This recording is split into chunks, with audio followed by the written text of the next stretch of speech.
Deus abençoe, em nome de Jesus.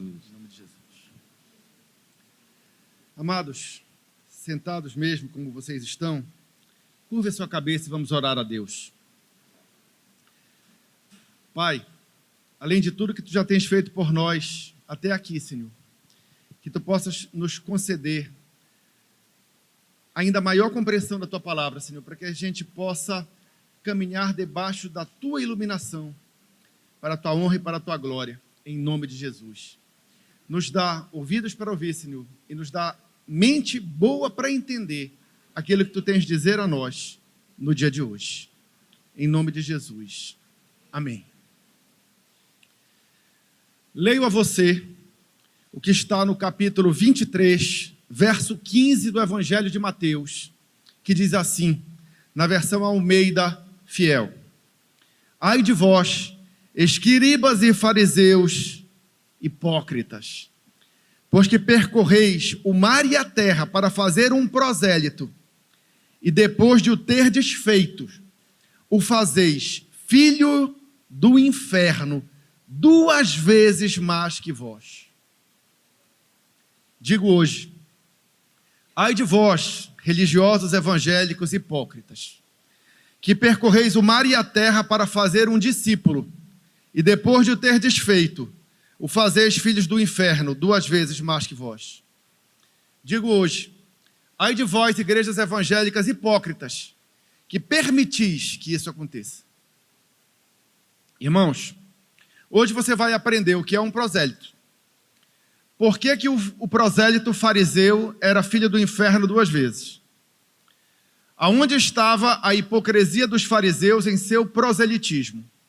E, finalmente, que lições nós podemos tirar desse entendimento para a nossa vida como igreja no século 21, no que tange a comissão que temos de irmos pelo mundo pregando o evangelho a toda criatura e fazendo discípulos entre as nações, ensinando-os a obedecer a Cristo, conforme está escrito em Mateus capítulo 28, versos 19 e 20.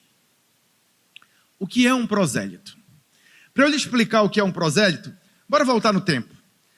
Vamos fazer uma viagem no tempo para o ano 10 a.C., certo? Jesus Cristo é só uma promessa. Jesus Cristo ainda não encarnou, ainda não nasceu de Maria, muito menos ainda começou a ensinar, ou já está na sua atividade em seu ministério terreno. Vamos voltar para o ano 10 a.C. Naquela época, de que maneira alguém poderia conhecer a Deus? Através da revelação que tinha sido dada ao povo hebreu.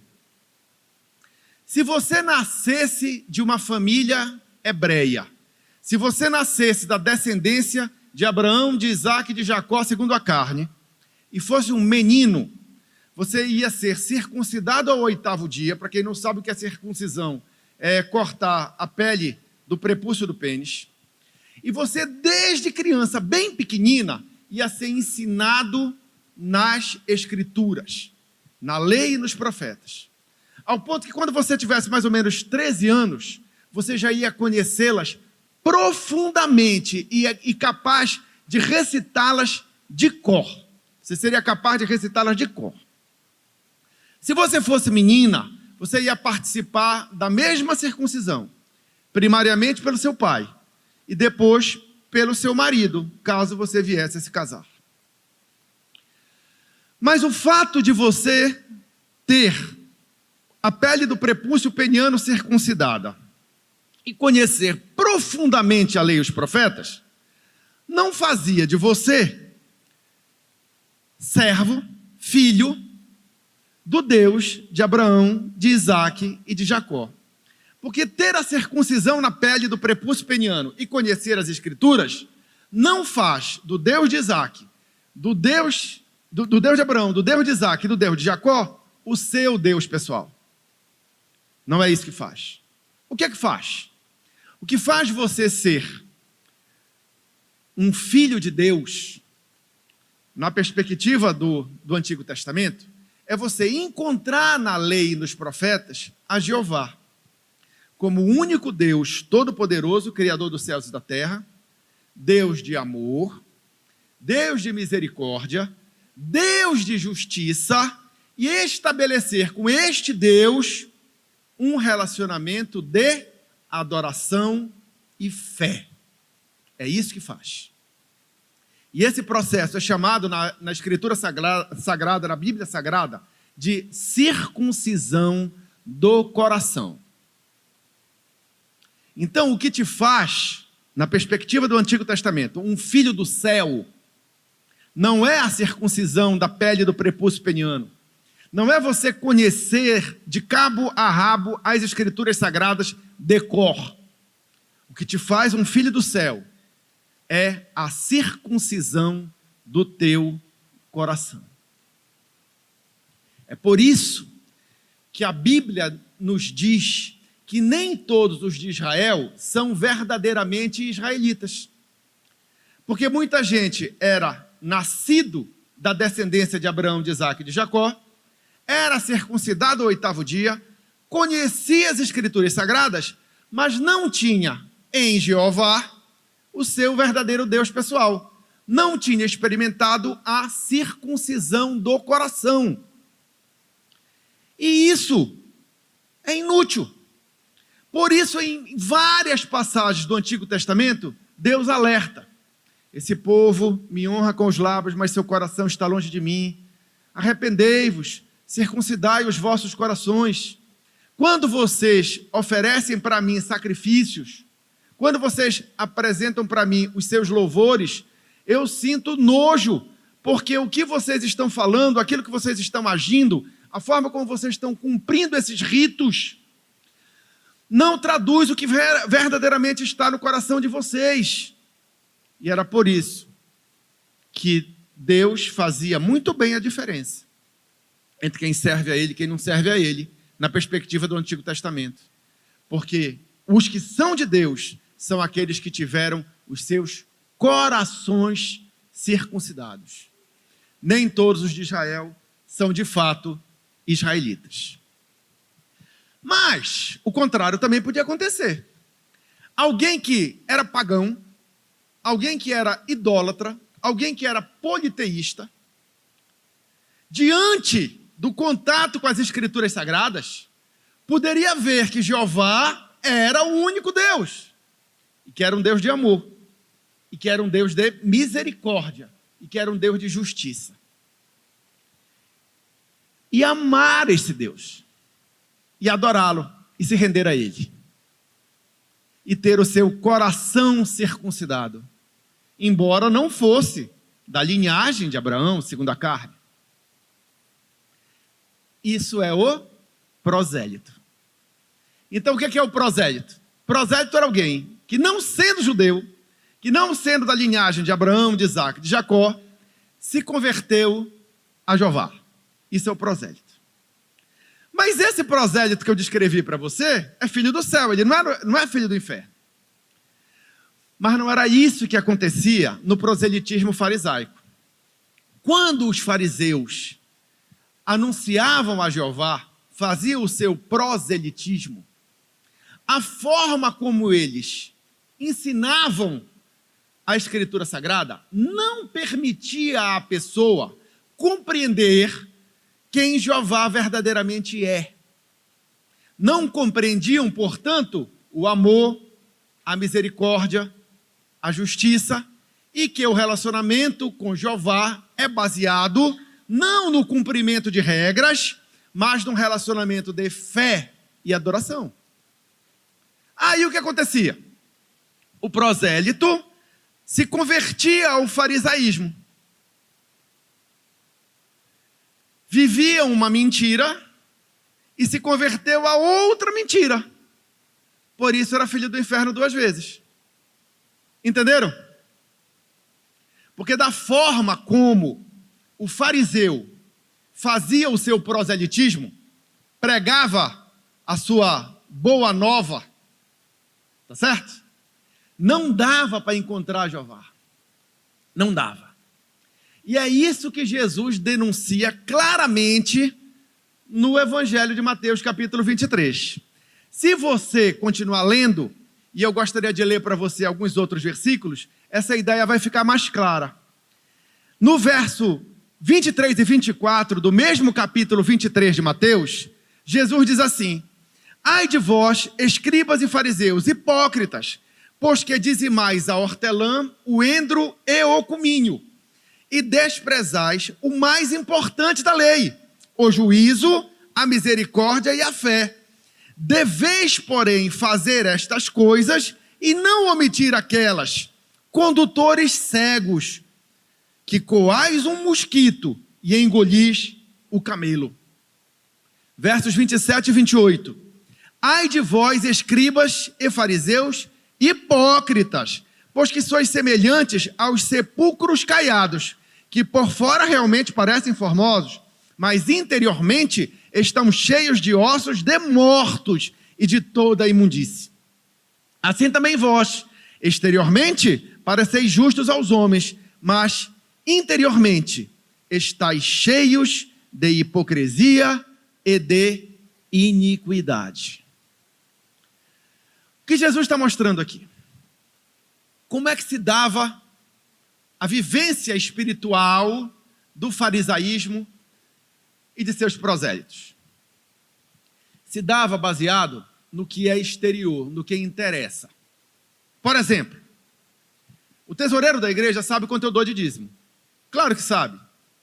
Eu passo um TED e sai meu CPF. Eu deposito um cheque, tem meu nome assinado. A não ser que eu dê uma importância em espécie e eu não faço isso, ele sabe que eu estou dando dízimo. E ele pode mensurar o meu dízimo, não pode? Ele pode saber quanto eu estou dando de dízimo, não pode?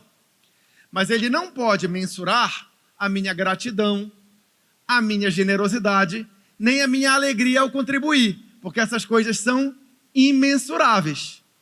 O que interessa para Deus não é o valor.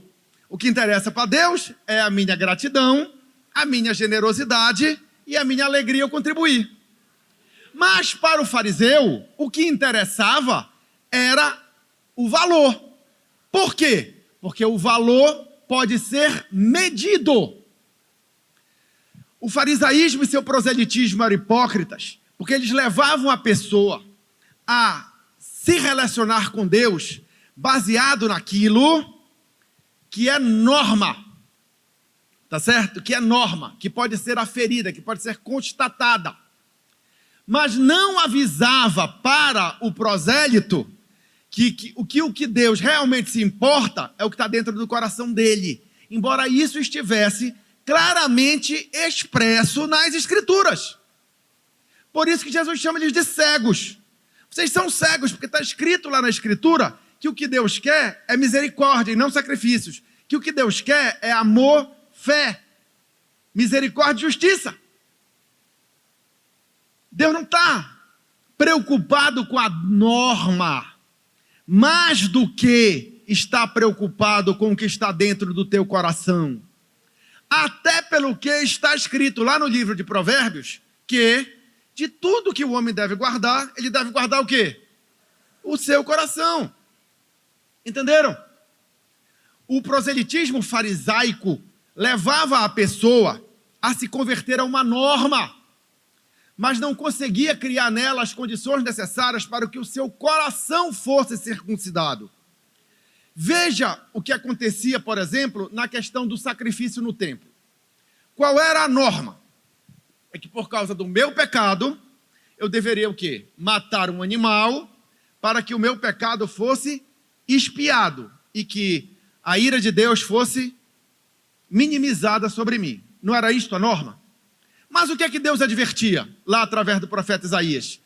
Ei, pessoal, não é assim. Não adianta vocês pecarem, matarem um animal e acharem que por isso está tudo bem. O que eu aceito é quando você chega diante de mim com o coração contrito e com o espírito quebrantado. Sem contrição de coração, sem quebrantamento de espírito, não tem como esse sacrifício aqui, esse ato, essa norma, ter qualquer espécie de valor para mim. Muitos textos no Antigo Testamento reforçam essa ideia. Lá no livro do profeta Isaías, ele diz ao povo, através do profeta, olha, quando a gordura dos animais chega às minhas narinas, eu sinto nojo de vocês. Por quê? Porque vocês estão matando o animal para cumprir a norma, mas o coração de vocês não expressa uma pitada de arrependimento sequer para os pecados que vocês cometem.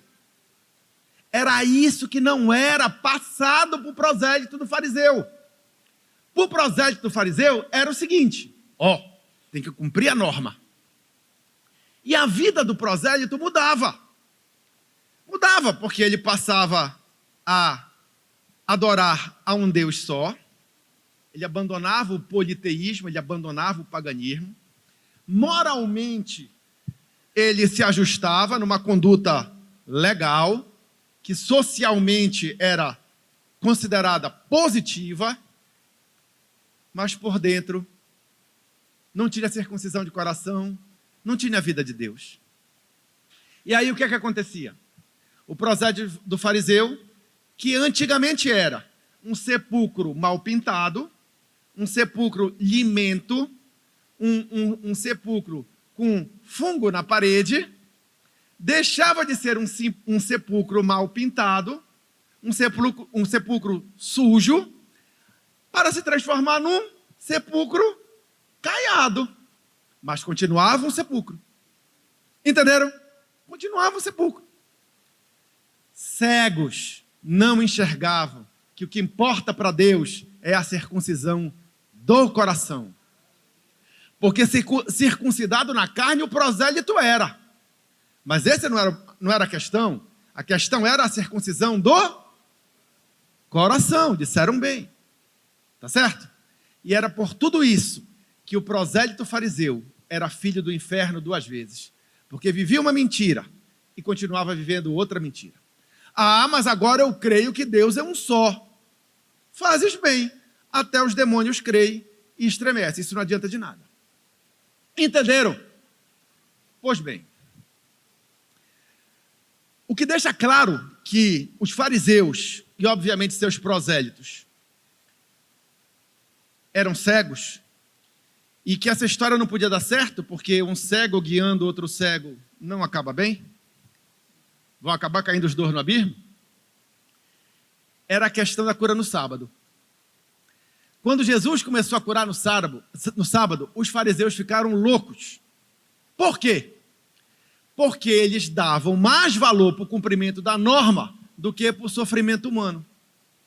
E Jesus denuncia isso, eu vou ler esse texto para você, que está no Evangelho de João, justamente para mostrar que Jeová, conforme revelado na própria lei e nos próprios profetas, nunca colocou o sofrimento humano abaixo do cumprimento de uma norma. Sempre foi o contrário, desde o Gênesis. Desde o Gênesis, o que Jeová faz é cuidar do ser humano.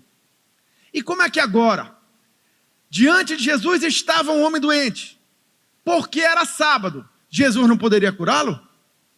Jesus, falando a respeito desse assunto com os fariseus, diz o seguinte, no Evangelho de João, capítulo 5, eu vou ler para você na versão Almeida Fiel, do verso 37 ao 40. Depois eu vou ler na nova versão internacional, a famosa NVI. E o Pai que me enviou, Jesus falando, Ele mesmo testificou de mim. Vós nunca ouvistes a sua voz. Vós nunca ouvistes a sua voz. Eles estudavam as Escrituras, mas eles não encontravam Jeová ali. Eles ensinavam as Escrituras para os prosélitos que faziam, mas Jeová não estava no conteúdo que era ensinado. O Pai que me enviou, Ele mesmo testificou de mim. Vós nunca ouvistes a sua voz, nem vistes o seu parecer. A sua palavra não permanece em vós, porque naquele que Ele enviou, não cresdes vós.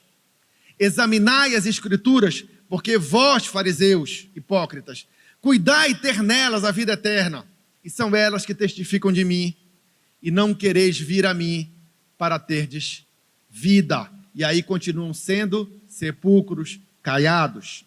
Na versão NVI diz assim, e o Pai que me enviou, Ele mesmo testemunhou a meu respeito. Vocês nunca ouviram a sua voz, nem viram a sua forma. Nunca encontraram a Jeová. Nem a sua palavra habita em vocês, pois não creem naquele que ele enviou. Vocês estudam cuidadosamente as Escrituras, porque pensam que nelas vocês têm a vida eterna.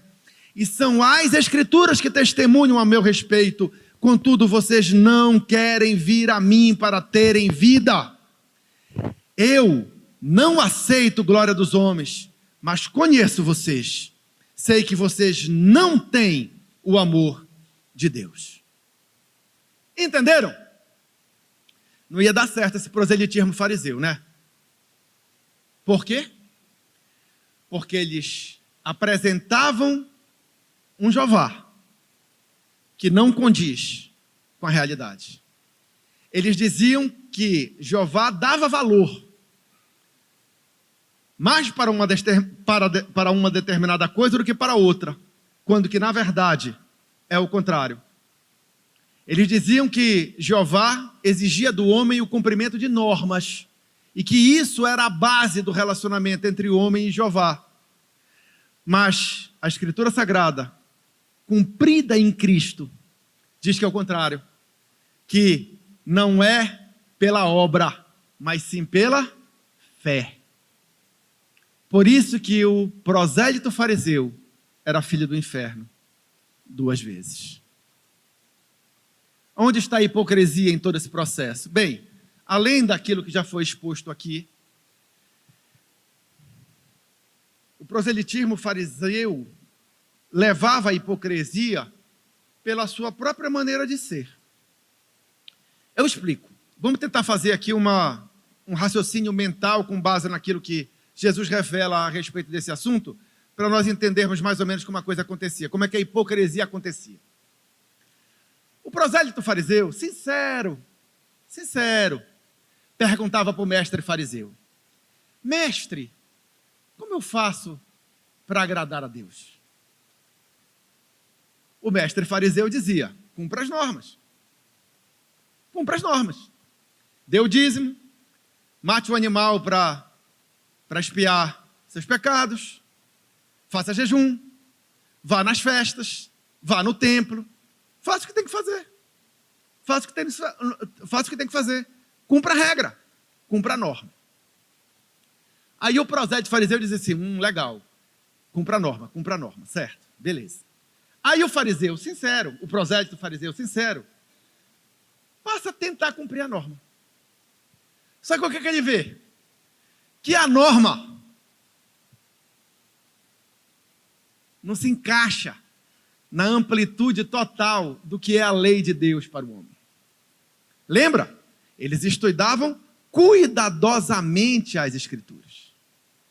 Aí ele vê que aquelas normas que ele está cumprindo não garantem a efetividade dele alcançar aquilo que a lei está propondo. Aí ele volta com o mestre. Mestre fariseu, não está funcionando. Essas normas aí não estão fazendo eu mentir menos, eu roubar menos. Não está dando certo. Eu estou tentando cumprir essa norma aqui, mas eu continuo desonesto, eu continuo lascivo, eu continuo homicida no coração, eu continuo raivoso, eu continuo... Enfim, não está dando certo. Aí o mestre fariseu dizia assim: mas é porque com certeza tu não estás cumprindo tudo direito. Tu tens que dar um animal mais bonito, porque a lei diz que o animal, para ser sacrificado, tem que ser o melhor. Tu tem certeza que tu deste o teu melhor animal? Tu tem certeza que tu deste o dízimo do endro, do cominho, lá das hortaliças mais miudinha? Tu deste? Olha, tu deste mesmo? Aí o fariseu, então é, vou voltar. Dízimo da hortelã, dízimo do endro, dízimo do cominho, tudo certo agora. Animal, vamos escolher o animal. Esse aqui é o mais bonitão de todos, vai ser esse. Beleza, tudo certo. Se esforçou. Se jejuava uma vez por semana, passou a jejuar 2, ou 3, ou 4, ou 5. Daqui a pouco estava jejuando mais dias do que comendo. Nada adianta. Aí o que é que o prosélito fariseu faz? De 2, uma. Ou ele chega para o mestre e diz: mestre, tentei, não funciona. Esse teu caminho é um caminho mentiroso. Não é por aí que eu vou construir um relacionamento vivo com Jeová. E abandona. Certo? Isso é uma possibilidade. Não funciona, eu abandono. Ou então, o que é que ele faz? Ele chega com o mestre e diz assim: mestre, agora funcionou. Aí o mestre fariseu olha desconfiado, porque para ele não funciona. Mas está funcionando para o prosélito, né? Aí ele diz assim: para mim também funcionou assim. Pronto, a hipocrisia está montada. É isso que Jesus quer dizer em Lucas, capítulo 11, verso 46, quando diz assim: e ele lhe disse: ai de vós também, doutores da lei, que carregais os homens com cargas difíceis de transportar. Já pensou que quer ter que jejuar 5 dias na semana em 7? A lei pedia, se eu não me engano, a lei pedia um número de jejuns ínfimos durante o ano. Mas os fariseus jejuavam com frequência. Ainda davam graças a Deus porque eles não eram como os demais homens. Certo? Voltando a Lucas 11:46. E ele lhe disse: ai de vós também, doutores da lei, que carregais os homens com cargas difíceis de transportar, e vós mesmos, nem ainda com um dedo vosso, tocais essas cargas. Por quê? Porque o mestre fariseu sabia que não funcionava. Por que ele ia carregar peso? Entendeu? Ele já sabia que não ia funcionar mesmo. Essa é a teia da hipocrisia. É por isso que os prosélitos dos fariseus eram filhos do inferno 2 vezes. E é por isso que Jesus chama os fariseus e doutores da lei de sua época de hipócritas. E o que isso tem a ver com a igreja? Tudo. Amados, quando nós pregamos o evangelho e discipulamos pessoas segundo a mensagem de Cristo, nós precisamos fazê-lo em toda a sua complexidade. Nós devemos pregar o evangelho e discipular as pessoas no evangelho todo, para o homem todo. Esse termo não é meu, é de um teólogo brasileiro chamado Kevitz. Ele que desenvolve esse tema do evangelho todo para o homem todo. Quando nós, igreja, pregamos o evangelho ou promovemos discipulado cristão, mas não conseguimos expressar quem Jesus verdadeiramente é, nós não geramos discípulos de Cristo, nós geramos filhos do inferno 2 vezes. Entenderam? Quando nós pregamos o evangelho, nós temos que pregar o evangelho todo, para o homem todo, para que um discípulo de Cristo tenha o seu coração circuncidado, se converta verdadeiramente. Na linguagem do Novo Testamento, nasça de novo.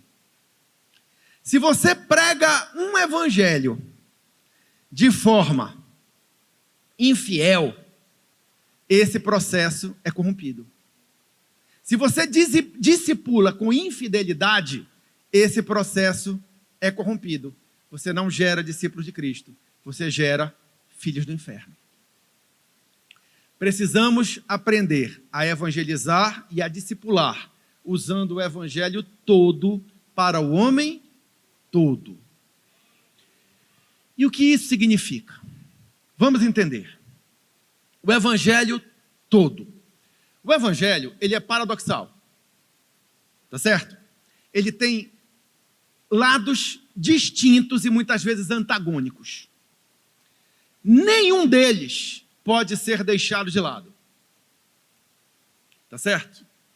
Da mesma maneira, o evangelho também é corrompido. quando coisas externas ao evangelho são acrescentadas. Esse problema acontece hoje, mas já acontecia no passado. Por exemplo, lembra da igreja dos Gálatas? Qual era o problema lá?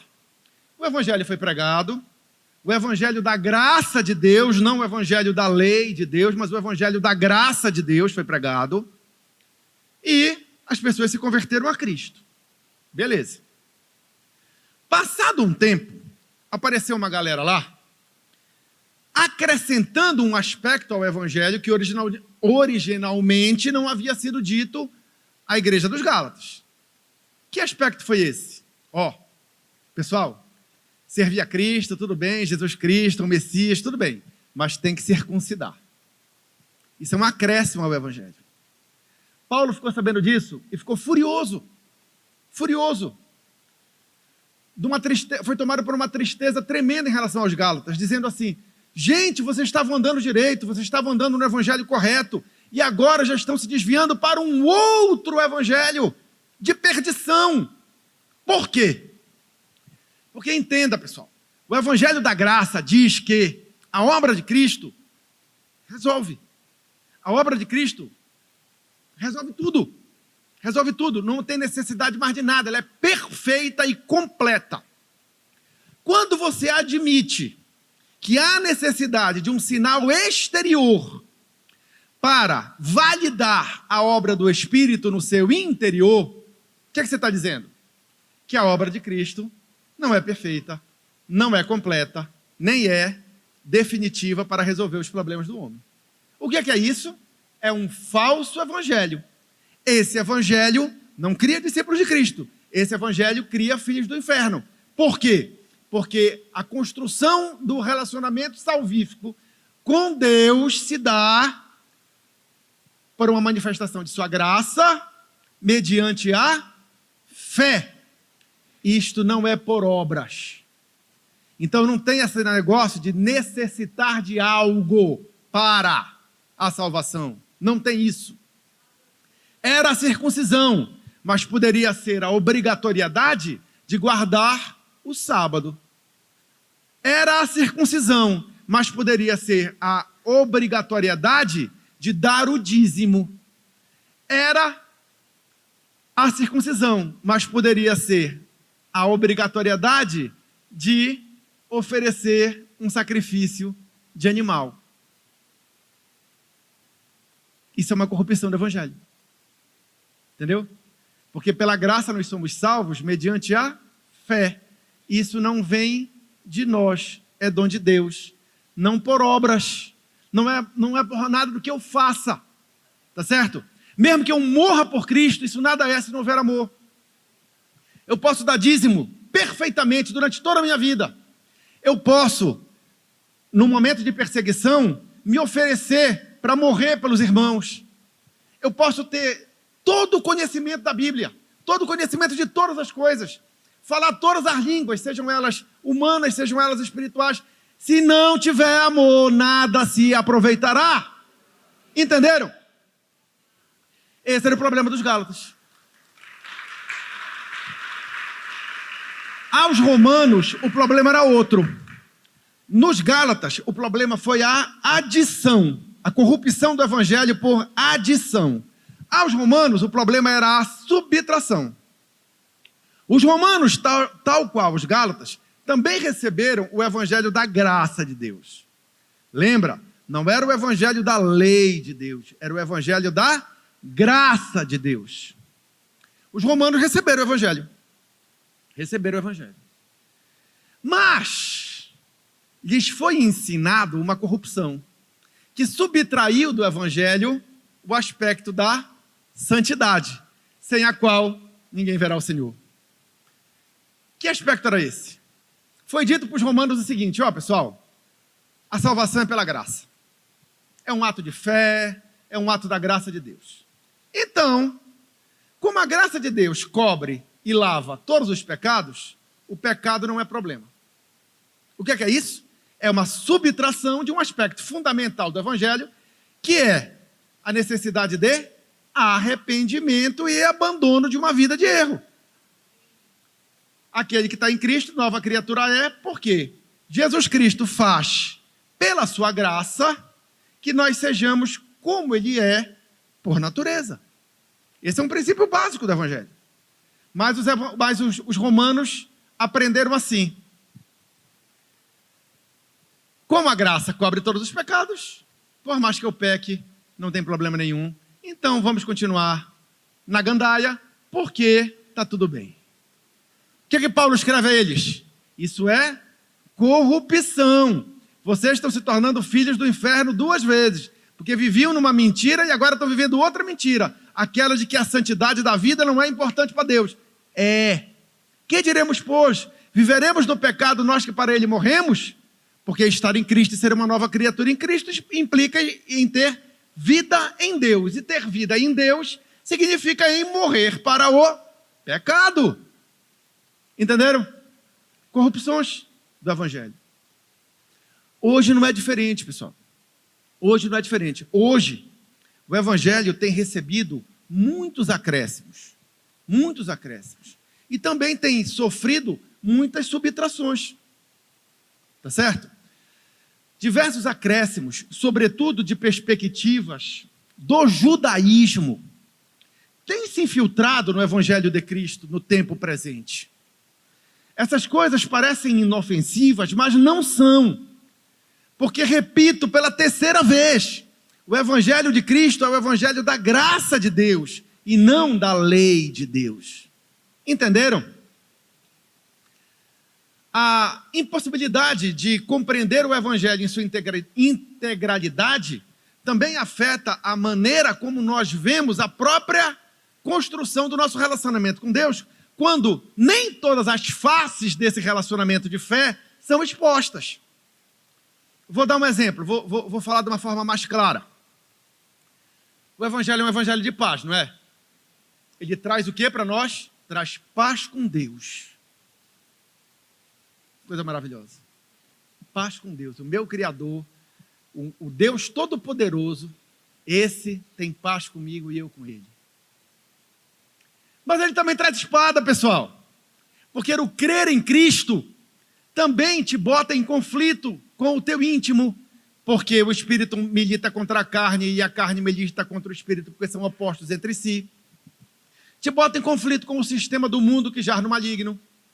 Te bota em conflito com as próprias entidades espirituais da maldade. E como o próprio Senhor Jesus nos alertou, muitas vezes faz com que aqueles que nos são mais queridos, aqueles da nossa própria casa, se inimizem contra nós, por conta da nossa devoção a Deus. Jesus diz, não vim trazer paz à terra, mas espada. Os inimigos do homem serão os da sua própria casa. Por quê? Porque lá no seio da família tem gente que não vai compreender a tua conversão a Cristo e vai te detonar. Isso não aconteceu comigo. Acho que com a maioria dos irmãos aqui não aconteceu, mas eu conheço histórias de gente que foi desprezado por suas próprias famílias por conta de terem se convertido a Jesus. São paradoxos do Evangelho.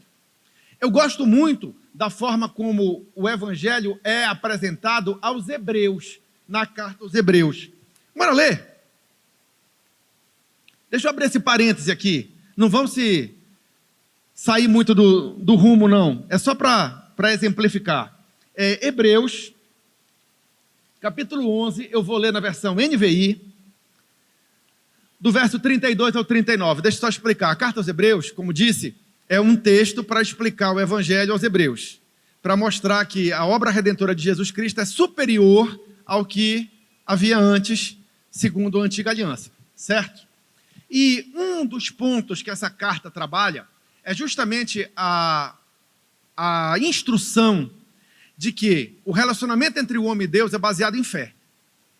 Por quê? Porque para os judeus havia uma certa confusão entre o papel da fé e o papel das obras na construção desse relacionamento com Deus. E isso, inclusive, passou para a igreja em determinada época. Tanto que vocês lembram que Tiago, o apóstolo, lá em Jerusalém, ele escreve tratando desse assunto. Quando diz, mostra-me a tua fé sem obras, que eu, pelas obras, te mostrarei a minha fé. mostrando que existe realmente uma relação indissociável entre fé e obras. Mas o argumento da carta aos Hebreus é que o relacionamento com Deus se constrói com base na fé. E aí, no capítulo 11, o autor aos Hebreus, ele discorre sobre os grandes personagens da Bíblia, falando que eles tomaram as atitudes que tomaram porque foram movidos por um relacionamento de fé em Deus. E aí ele cita lá vários personagens. Cita, por exemplo, Abraão. Ele diz assim: Abraão, quando saiu de sua parentela e foi para uma terra distante, fez isso baseado em fé. Ele cita, por exemplo, Raabe. Raabe, quando acolheu os espias lá na cidade de Jericó, fez isto baseada na fé de que o Deus de Israel era o único e verdadeiro Deus e que ele triunfaria naquela batalha contra os habitantes de Jericó. Certo? E por aí vai. Aí ele chega no verso 32 e diz assim, eu vou ler na versão NVI: que mais direi? Não tenho tempo para falar de Gedeão, Baraque, Sansão, Jafité, Davi, Samuel e os profetas, todos heróis da fé, os quais, preste bem atenção nisso, preste muito bem atenção, os quais, pela fé, conquistaram reinos, praticaram a justiça, alcançaram o cumprimento das promessas, fecharam a boca de leões, apagaram o poder do fogo e escaparam do fio da espada. Da fraqueza tiraram força, tornaram-se poderosos na batalha e puseram em fuga os exércitos estrangeiros. Houve também mulheres que pela ressurreição tiveram de volta os seus mortos. Aleluia! Isso a gente prega à vontade, né? Isso a gente prega à vontade. Pela fé você vai ser vitorioso. A boca do leão vai ser fechada. Da força você vai tirar a fraqueza. Você vai ser vitorioso na batalha. Não é isso que a gente fala? Isso as igrejas evangélicas pregam que é uma maravilha. Mas há paradoxos. Há paradoxos. Alguns foram torturados e recusaram ser libertados para poderem alcançar uma ressurreição superior. Outros enfrentaram zombaria e açoites. Outros ainda foram acorrentados e colocados na prisão, apedrejados, cerrados ao meio, postos à prova, mortos ao fio da espada, andaram errantes, vestidos de pele de ovelhas e de cabras, necessitados, afligidos e maltratados. O mundo não era digno deles. Vagaram pelos desertos e montes, pelas cavernas e grutas. Todos estes,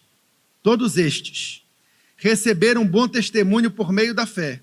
No entanto, nenhum deles recebeu o que havia sido prometido. Onde é que eu estou querendo chegar?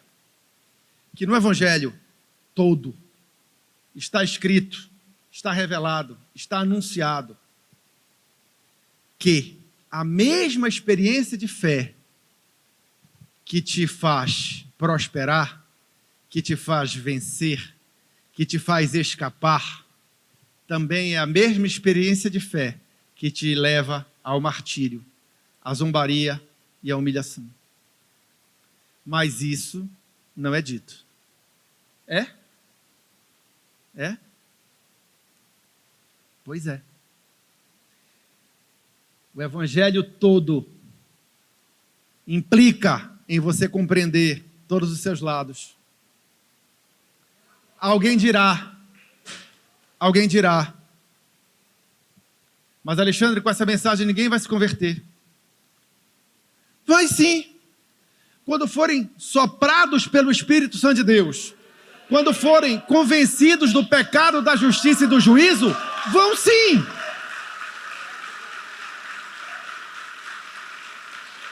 Mas, se pregamos um evangelho omitindo esta parte, aquele que vem a nós não está sendo discipulado para a salvação, está sendo feito um filho do inferno. 2 vezes. Entenderam? Acho que não posso ser mais claro que isso, né? Estão entendendo perfeitamente, não estão? O evangelho todo. Mas não apenas o evangelho todo. O evangelho todo para o homem todo. Isso sim, para o homem todo. O que quer dizer o evangelho para o homem todo? Significa permear de graça todas as dimensões do homem, todos os relacionamentos do homem, em todas as circunstâncias de vida do homem. Nem só de pão o homem viverá, porque também de pão viverá o homem. O evangelho precisa permear com graça tanto os aspectos espirituais quanto os aspectos materiais. O homem todo. Em todos os seus relacionamentos. Seja no seu relacionamento consigo mesmo, seja no relacionamento com Deus, seja no relacionamento com as pessoas. Seja no relacionamento com o seu dinheiro, seja o relacionamento com a sua sexualidade, seja o relacionamento com o seu trabalho, seja o relacionamento com os seus empregados, com os seus patrões, com o seu cônjuge, com os seus filhos, com o seu pai, com seus amigos, com seus inimigos, com seus professores, com seus alunos, com os seus pastores, com seus irmãos de fé, com a sociedade, com o governo, com o mundo todo. Tudo isso precisa ser invadido pela graça de Deus. Então não é um evangelho voltado apenas para as questões espirituais do homem. Isso é uma coisa muito mal compreendida e muito mal ensinada nas igrejas. O apóstolo Paulo diz assim: mais importantes são as coisas que não se veem do que as coisas que se veem, porque as coisas que não se veem são eternas, ao passo que as coisas que se veem são transitórias, são terrenas, são temporais. Mas isso não quer dizer que as coisas terrenas também não sejam importantes, pessoal. Pregamos o evangelho para aquele que vier a nós, trazido pelo Espírito de Deus, possa ser cuidado integralmente. É demônio? Vamos expulsar. É falta de oração? Vamos orar. Está doente? Chama os presbíteros. Unge com óleo, mas manda para o médico e compra o remédio. E se isso não resolver, a gente encontra no céu. Certo? Veja. Tem carteira de identidade? Não. Tem que tirar. E a família? Ih, pastor. Bebi toda a família. Bebi tanto que bebi até a família junto. Tem que ir atrás da família. Não tem emprego? Não tem profissão? Vai estudar. Nós vamos te ajudar.